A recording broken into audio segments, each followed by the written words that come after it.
Welcome to today's podcast of Everyone Has the Freedom to Choose. This is Deb King. Join us for today's Cornerstone conversation, when our souls need to catch up. The restoring invitation of Psalm 23, when our souls need to catch up with us. There are times when we know we need to stop, take a deep breath, and spend time alone with God. We feel the weariness in our bodies and the strain pressing against our souls. Yet the busyness and hurriedness of life often betray us. For me, it is easy to become caught up in the endless to-dos of life. Many of them appear good, necessary, and harmless. They may involve family, church, work, friendships, or serving others. But even good things can drain us when they leave no room for the one who gives us the strength to do them. Psalm 23 brings me back to what is true. The Lord is my shepherd. I lack nothing. Psalm 23:1, NIV.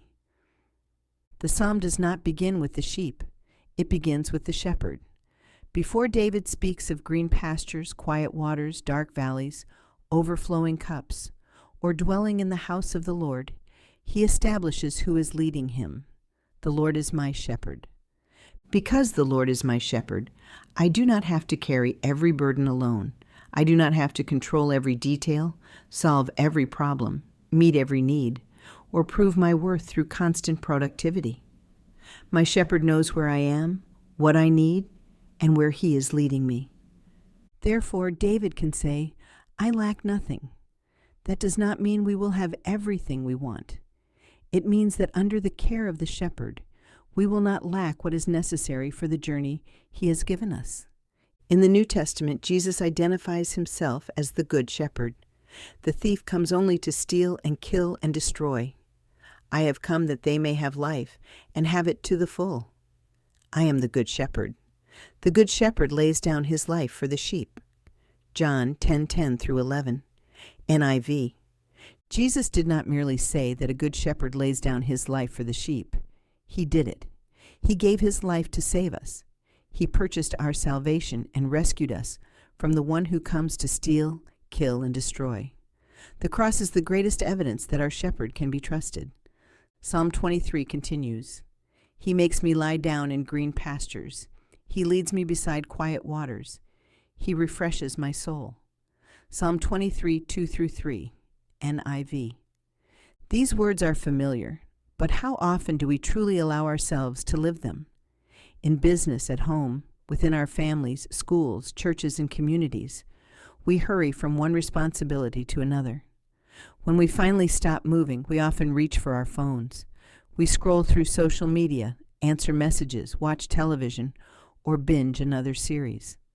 We tell ourselves we are resting, but our minds remain busy, our emotions remain stirred, our souls remain tired. The shepherd does not lead his sheep beside noisy waters. He leads them beside quiet waters. He does not rush them across barren ground until they collapse. He brings them into green pastures and makes them lie down. He makes me lie down. There are times when we will not choose to rest on our own. We believe there is too much to accomplish, too much to manage, and too much depending on us. We convince ourselves that stopping is irresponsible. Yet the Good Shepherd knows that if we continue moving without being restored, we will eventually lose our strength, our focus, and perhaps even our sense of direction. He makes us lie down because he loves us. He leads us beside quiet waters because he knows our souls cannot be restored in constant noise. He refreshes us because he understands how deeply life can drain us. It is protection. A saying often attributed to Corrie ten Boom warns, if the devil cannot make you sin, he will make you busy. Whether those were her exact words or not, the message carries a sobering truth. Busyness can steal from us. It can steal our peace, our attention, our relationships, and our ability to hear God. The thief does not always need to lure us into obvious wrongdoing. Sometimes he only needs to keep us moving so quickly that we no longer recognize how spiritually exhausted we have become. Our society gives him endless opportunities. Text messages, social media, television, emails, news alerts, tablets, and phones keep our minds racing.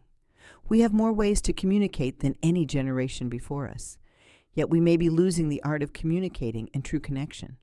We can send messages without sharing our hearts. We can collect followers without forming friendships. We can appear connected while becoming increasingly isolated. Real relationships require time, honesty, presence, and eye-to-eye conversation. We need people with whom we can be genuine, people who will pray with us, support us, protect us, and walk beside us. The enemy would love to isolate us from that kind of community. He would love to surround us with digital noise while keeping us from the real living tribe God intended for us. Yet Jesus says, "I have come that they may have life and have it to the full." The Good Shepherd offers what the thief cannot give: life that is whole, purposeful, connected, and restored. Psalm 23 shows us where that restoration begins. It begins when we allow the shepherd to make us lie down. There is an old saying often described as an African proverb: "We must wait here for our souls to catch up with us." The words describe what happens when we travel too quickly. Our bodies arrive at the next destination, but something within us has been left behind. Recently, I began feeling overwhelmed by several things. It seemed as though I had lost control of my time and could not catch it again. One night, I awakened and sensed the Lord saying, "Lock down for 4 days." The next morning, I cleared my calendar. During the first 2 days, I rested. I studied God's Word and learned more about the history and context of different parts of the Bible. I slept, listened to the birds, worshiped, and spent unhurried time with God. Yet I did not do the one thing I assumed those 4 days were for. I did not write. By the end of the second day, I began to worry that I had wasted half my time. I had cleared my calendar to write, and no writing had been done. From my perspective, I had not been productive. But God was doing something more important than increasing my productivity. He was restoring my soul. He was making me lie down in green pastures. He was leading me beside quiet waters. He was allowing my soul to catch up with my body. During the next 2 days, I was able to write comfortably. The words flowed without being forced, and I could hear that still, small voice directing me. The writing came after the restoration. I thought the purpose of those 4 days was to produce something. God knew the purpose was first to restore someone. Me. Psalm 23 does not say the shepherd restores our schedules. It says he restores our souls. That restoration prepares us for everything that follows. He guides me along the right paths for his name's sake. Psalm 23:3 NIV. Exhaustion clouds our judgment. Hurrying makes us reactive. Constant noise makes it difficult to hear the shepherd's voice. But beside quiet waters, direction becomes clearer. The path will not always remain in green pastures. Psalm 23 does not promise a life free from sorrow, opposition, or fear. It promises the shepherd's presence throughout the journey. We must wait here for our souls to catch up with us. Thanks for listening and being a part of our conversation. If this message meets you where you are today, share it with others who may need the same reminder.